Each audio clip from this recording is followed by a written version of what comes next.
This is an extract from the Leader Coronavirus Daily podcast by the Evening Standard and hosted by me, David Marsland. To hear the whole thing, search for it on your podcast provider.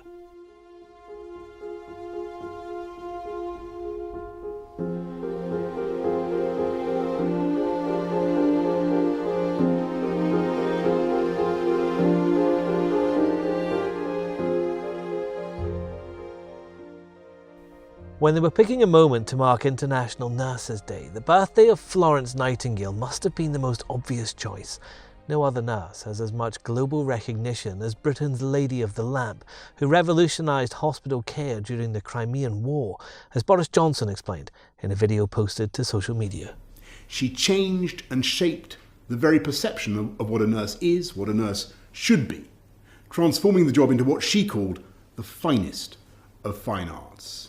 And in so doing, she saved lives, not just in her own lifetime and her own country, but for decades to come and in every corner of the globe.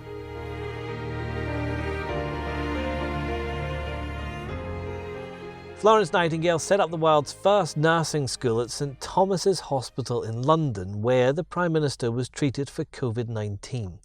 It's also where a museum to her legacy stands today, at least for now. The lockdowns put it in a serious financial situation. Its director David Green is with me now over Skype. And David, first of all, as we mark her 200th birthday during a pandemic, I wonder if Florence Nightingale hasn't been this relevant since she was still working herself. I think she's probably been as relevant, but she hasn't been as talked about, for sure. Hand hygiene, the basics of sanitation and the basics of infection control are certainly relevant to our lives every single day. But I think with the pandemic on, that we're forced to talk about it. We're forced to really think about it in the detail.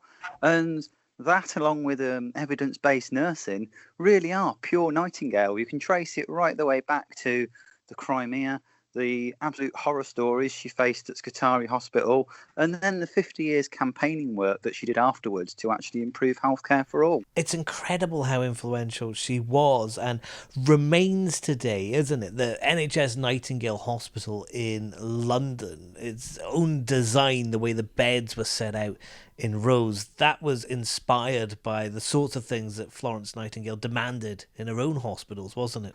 That's right. Basic field hospitals, whereby that allows a smaller number of people to get a good view of as many patients as possible. That is your classic Nightingale style of ward, as is good airflow. Nightingale was passionate about the need to make sure that patients were getting the best quality air that they could. That's why she always included big windows there. Clearly, at XL, they couldn't put windows in, but they did make sure they had lots and lots of air circulation, which she would have very much approved of. Obviously, everybody recognises the name Florence Nightingale, but do we as a nation really remember and appreciate all the things she did for nursing, for care, for so long? I think as a nation, we actually do her a disservice, and I include myself in that, in the fact that despite being a historian, before I started at the museum, I knew very little of what she actually achieved. I knew she was something to do with the Crimean War, that lady with the lamp. Whereas, actually, when you look into her story, it is amazing. Yes, she went to the Crimean War, but I didn't know that it took her 17 years of arguing with her parents to allow her to become a nurse.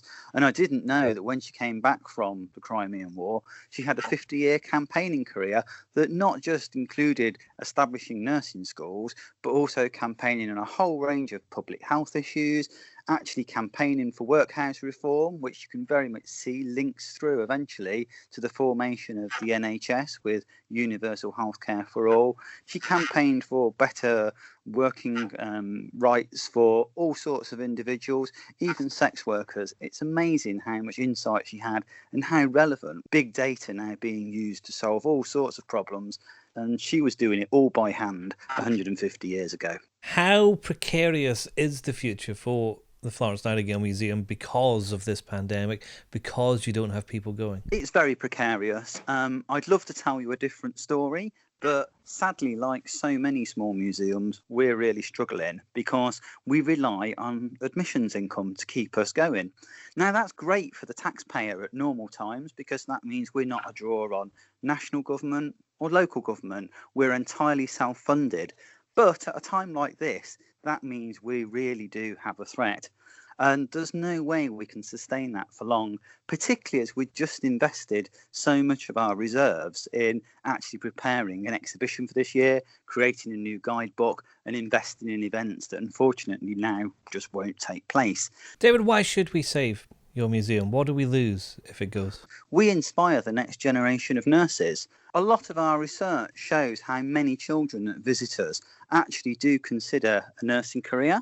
We also do a lot of work with nurses regarding CPD. They come here for away days and the like. So our collection really is quite an inspiration to them, allows them to do quite a lot of different exercises while they're on site. And we're also a great place where they commune, they meet up, etc. Now, after the pandemic, I think the nurses really will respond to having that place.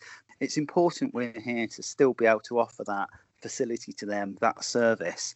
I think that we can offer a great way of telling the story of the pandemic too, particularly the NHS Nightingale hospitals, because we don't just talk about Nightingale herself, we do a whole range of different nursing stories, celebrating everything, their bravery, their compassion, and so on. Like I said, we've got a very popular family corner too, which actually talks about the introduction into nursing, into what is a fantastic career. So what sort of things are you doing to try and get some money coming in? We've got the usual GoFundMe page. You can donate via our website or text giving, but also we wanted to think a bit more creatively. And thankfully, the celebrity auctioneer, Charles Hanson, he's coming to our aid and he's offered to organise a auction with us in order that we can try and raise a bit more money. Perhaps a sports star would like to donate a shirt, perhaps a politician's got something from their era they could give us, or members of the public might, or a business. And we're going to auction them all off at the start of June via a Zoom online auction, which could be quite a fun evening, I think. And the funds will actually go to the museum. Search for the Leader Coronavirus Daily on any podcast provider to hear more from the podcast.